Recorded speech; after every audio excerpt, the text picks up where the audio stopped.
Hello students, welcome back to my channel.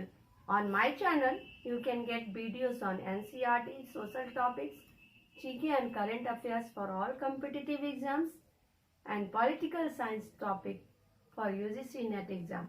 If you didn't subscribe my channel yet, please subscribe to my channel. Click the bell icon so that you can get the notification of my new videos. Like and share my videos. Let us start with the topic. Now we will see some different types of sectors. Previously we have seen the sectors on the basis of nature of work. Now we will see the sectors on the basis of working condition. On the basis of condition of work, there are two types of sectors, organized sector and unorganized sector. For differentiating between these two, we have to make three columns. It is very easy for writing and memorizing. Write down in your notebook as your notes. First area of difference is registration and terms and condition. Organized sector registered by the government follow the terms and condition fixed by the government department. Unorganized sector, simply you write not registered by the government, not follow the terms and condition of the government department. Then job security. In organized sector, high job security. Once appointed, it is very difficult to terminate the employee. But in unorganized sector, employees always remains with job risk. Anytime employer can terminate the employees. Then working hour. Limited working hour in organized sector. Example, 48 hours in a week.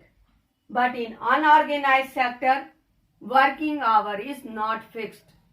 Sometimes workers have to do extra works also. For extra work, employer do not pay extra money many times. Then leave policy. In organized sector, paid leave or holidays. But in unorganized sector, paid leave is not given. If employees takes leave, employer cuts salary. Then example, government jobs, schools, hospital, etc. are example of organized sector. Dhaba, vendors, farming, daily wage workers, construction workers, laborers, these are example of unorganized sector. After differentiating these two, we can easily know that in the unorganized sector, workers face the problem of job security, less salary, overloaded work, etc. So, government has to do something for supporting them, for providing them employment for whole year and for providing them good salary job. For this, how to protect workers in the unorganized sector, we must know. In rural areas, first we need to know who are the workers of the unorganized sector. The landless agricultural laborers, small and marginalized farmers, sharecroppers and artisans such as weavers, blacksmiths, carpenters and goldsmiths. Nearly 80% of rural households in India are in a small and marginal farmers category.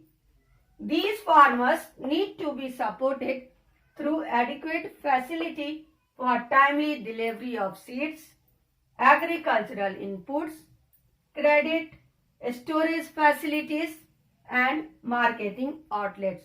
Then these farmers can overcome from many problems. In urban areas also, people need to get the protection. In urban areas also, many people are working in unorganized sector. In the urban areas, unorganized sector comprises mainly of workers in a small scale industry, casual workers in construction, trade and transport, etc. and those who work as street vendors, head load workers, garment makers, rag pickers, etc. A small scale industry also needs government support for procuring raw material and marketing of outputs. The casual workers in both rural and urban areas need to be protected. In urban areas, majority of people, those who work in unorganized sector, also belong to SC, ST and the lower caste community. These people also face the social discrimination. So these people need to get economic development as well as social development. Now we will discuss about the sectors in terms of ownership. In terms of ownership, there are two types of sectors: public sector, private sector. As far as ownership is concerned, public sector owned by the government and private sector owned by public individual and groups. In public sector, motive is to provide services to the public. But in private sector, motive is to earn money. Railways, electricity, public work department, government schools, government hospitals, etc. are example of public sector. Reliance Industry Limited, Tata, Bajaj Limited, etc. are example of private sector. Now the question is, why railways, PWD, electricity, defense, etc. are owned by private sectors only?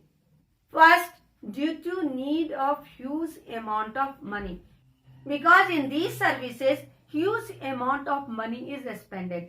It is afforded only by the government department. Private sector cannot afford this much huge amount of money. Then private sector won't provide these services on the reasonable price, as these all services are basic needs for all human beings.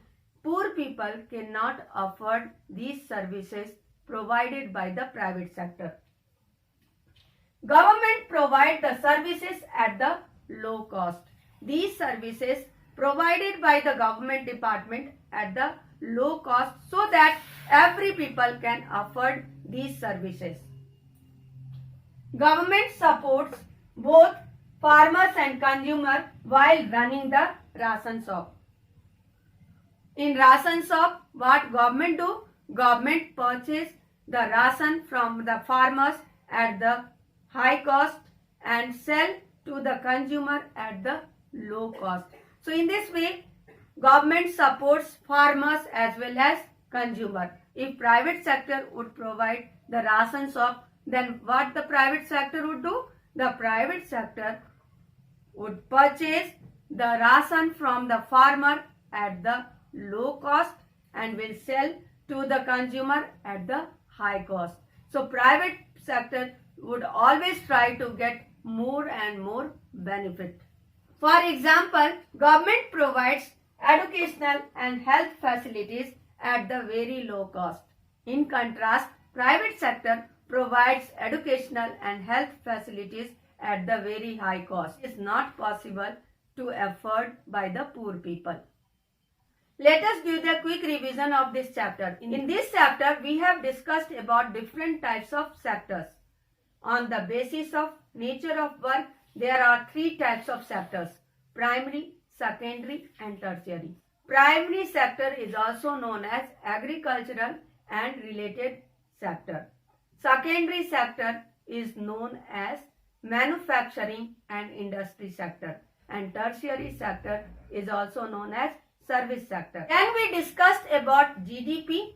GDP is sum total of final goods and services produced in each sector: primary sector, secondary sector and tertiary sector. On the basis of condition of work, there are two types of sectors: organized sector, unorganized sector. In organized sector, workers is having high job security, good salary, good working condition, comfortable working hour, good leave plans, etc. But in unorganized sector, workers always remain with job risk, less salary, no good condition of work, bad working condition,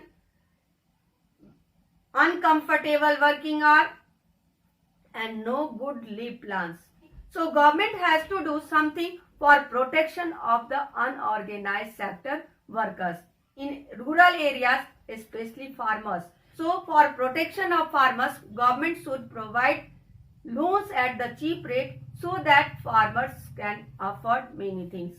And in urban areas, for overcoming the problems of unorganized sectors worker, government should implement some labor laws. Then we discussed about the sectors on the basis of ownership. On the basis of ownership, there are two types of sector, private sector and public sector. Public sector is owned by government and the motive of public sector is to provide the good services to the public. Railways, electricity department, these are the example of public sector. And private sector is owned by private individual and groups. Motive of private sector is to earn more and more money. And example of private sector is Reliance, Tata, Bajaj, etc. Why some services are only provided by the public sector? Because these services need to spend huge amount of money which cannot be afforded by private sector. And the motive of private sector is to earn more and more money, so they won't provide these services at the low cost or the affordable price. Government provide these services at the low cost so everybody can afford these services. Even poor people also can afford these services because these are the basic requirements everybody need to get these type of services. Thank you. Have a nice day.